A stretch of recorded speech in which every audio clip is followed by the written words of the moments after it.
Dans quelques minutes, ce sera la revue de presse de Nicolas Canteloup. Mais d'abord, vous avez la parole et c'est à vous d'interroger Vincent Payon, invité ce matin sur Europe 1 et candidat bien sûr à la primaire de la gauche. On commence avec Philippe. Philippe qui cherche du travail, il a 47 ans, il habite à Laurens, c'est dans l'Hérault. Bonjour Philippe. Oui, bonjour. Monsieur Payon vous écoute. Bonjour monsieur. Bonjour monsieur Payon. J'ai lu votre projet. Vous dites dans votre projet qu'en matière de transport, vous préparerez notre pays à une sortie progressive du diesel jusqu'à son interdiction en 2025. Oui. Soit dans 8 ans. Alors moi je suis au chômage, j'ai pas de possibilité d'épargne pour l'instant, j'habite une zone rurale où les transports publics ou scolaires sont quasiment une notion. Je fais donc 30 000 km par an et je possède une voiture diesel. J'ai deux questions à vous poser. Comment allez-vous m'aider à changer de véhicule ? Et vu le nombre de personnalités, sans même parler de l'État à travers l'armée, parce qu'il va falloir changer les chars, de combien allez-vous augmenter nos impôts pour supporter cette charge ? Alors on va d'abord aller sur les voitures, c'est un peu la confrontation et le carambolage entre l'écologie et l'économie. Quand on n'a pas les moyens, comment on fait ? D'abord, ce monsieur a parfaitement raison. On ne peut pas avoir une écologie, je pense profondément, qui frappera ceux qui sont les plus modestes de nos concitoyens. Donc il a raison. Moi j'ai été l'élu d'un département rural, la Somme, et je sais très bien qu'on a besoin de ces véhicules et de ces véhicules qui sont les diesels. Alors c'est pour ça que j'ai fait une proposition qu'on peut peut-être amplifier, qui est ce que j'appelle le bouclier fiscal pour les plus modestes. En fait, vous avez, Philippe, deux problèmes, je pense, dans les dernières années. En tout cas, ils sont très clairement dans les chiffres. Et deux problèmes, c'est qu'on nous a augmenté considérablement nos taxes locales, plus de 40% la taxe d'habitation, et deuxièmement, que les taxes environnementales ont augmenté de 46% pendant le quinquennat. Là, évidemment, ça pose un problème majeur à tous les foyers modestes ou d'ailleurs classe moyenne. Hein. J'avais fait faire le calcul sur un couple qui ferait 50 pleins de gasoil par an, 50 parfois, hein, quand on est en province, c'est plus. Et en réalité, c'était quand même plus de 200 € qui disparaissaient uniquement en taxes, qu'on se comprenne bien, hein, uniquement en taxes. Donc, mon reste à vivre fiscal, c'est quoi ? C'est on prend... Et d'ailleurs, depuis 2014, sachez-le Philippe, la commission des finances de l'Assemblée nationale demande à Bercy de donner les chiffres exacts qu'ils ont et ils ne les donnent pas. On prend l'ensemble des impôts indirects, pas liés au revenu. En plus, vous êtes au chômage, je pense que vous ne payez pas d'impôt sur le revenu. Et on regarde combien... Taxe d'habitation, taxe foncière pour ceux qui sont propriétaires, impôt écologique, combien on paye. Et on dit on ne peut pas payer au-delà de. J'ai fixé la taxe d'habitation à 20% du revenu. Il faut faire la même chose avec les impôts qui concernent l'environnement. Donc voilà la proposition que je fais. On avait fait dans ce pays un bouclier fiscal pour les plus riches. Il faut faire un bouclier fiscal pour les plus modestes.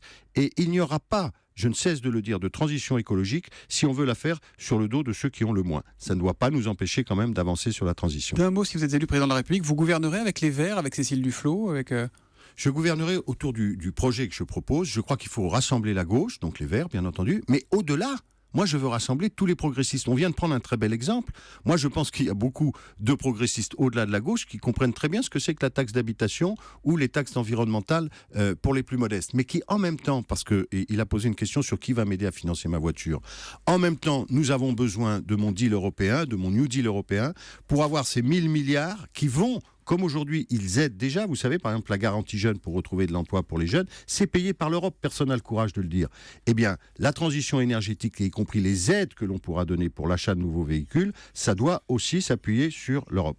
Auditeur suivant, c'est Olivier, c'est un militant socialiste parisien qui nous appelle. Bonjour Olivier. Bonjour Thomas Soto, bonjour Julie, bonjour à l'ensemble de la rédaction. Je demanderais juste d'avoir le retour antenne pour répondre à Vincent Payon. Allez-y, posez votre question. Voilà, je voulais simplement dire que je fais partie de la section Pierre Mendès France dans le 8e arrondissement. Je suis un militant socialiste écœuré, dégoûté, et je voulais simplement rappeler quand même, ça c'est le travail journalistique, que le salaire de Parlement européen de Monsieur Payon est de plus de 6 000 € et que celui-ci est invisible au Parlement, que c'est le fantôme des couloirs de Strasbourg. Olivier, soyez gentil, posez votre question à Monsieur Payon, parce que le but c'est qu'il réponde à des questions. Voilà, c'est pas que vous fassiez un éditorial, allez-y. C'est quand même important de le rappeler. Allez-y. Je voulais savoir, Monsieur Payon,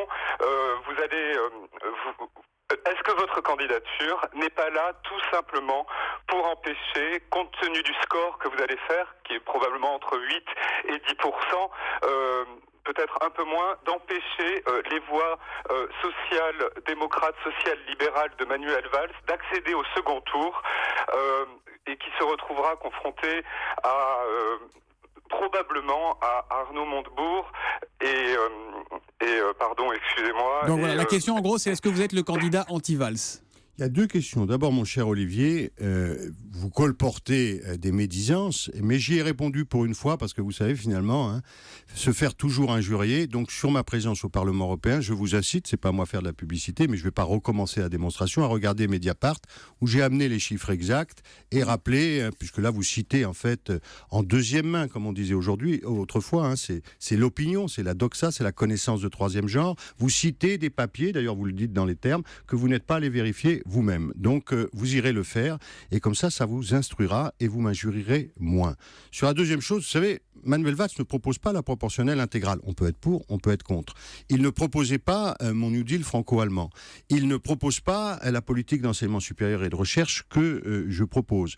Voilà, j'essaye de me battre pour mes idées, pas contre l'un ou contre l'autre, parce que nous sommes tous socialistes, mais parce que j'ai pensé que dans le moment présent, après un peu de recul, il n'était pas inutile que je fasse savoir ou que je porte les convictions qui sont les miennes. Libre à vous d'y adhérer ou pas, mais vous n'êtes pas obligé de les déconsidérer. Voilà, Manuel Valls qui était là ici lundi et qui, lorsqu'on lui a demandé s'il avait un conseil à vous donner, a dit de ne pas oublier que la primaire, c'est la désignation d'un candidat à la présidence de la République. Il ne semblait pas vous prendre très très au sérieux, Manuel Valls, ce lundi matin.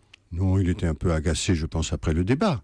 Mais ça ne peut pas être le fond de sa pensée. Il est pour la primaire et il sait très bien que je représente une sensibilité politique qui a le droit de s'exprimer. Question de Claire sur Twitter avec le hashtag E1Payon. Si vous croyez tellement à l'école publique Vincent Payon, pourquoi avoir inscrit vos enfants dans le privé ? Je n'ai jamais inscrit mes enfants dans le privé. J'ai vu que... Vous voyez, c'est quand même étonnant. C'est une question où va la France ? Mes 3 enfants, alors aussi, je vois, mes enfants sont attaqués sur leur origine religieuse, leur prénom, maintenant tout ça. Il faut faire attention à pas quand même trop agiter ce qui est sale dans ce pays, parce que ça va retomber sur la tête de tout le monde. Ça lui est déjà arrivé à certains moments.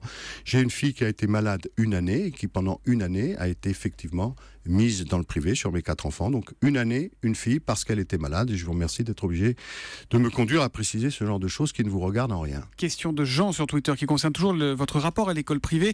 Et là, je pense à une allusion à une interview que vous avez donnée aux Parisiens il y a quelques jours dans laquelle vous expliquez qu'il fallait aussi impliquer l'école privée. Est-ce que vous soutenez davantage l'école privée que l'école publique ? Décidément, les questions sont nombreuses à l'ancien ministre de l'Éducation que vous êtes. Quel est le rapport des forces, l'équilibre que vous trouvez entre les deux, que vous souhaitez entre les deux ?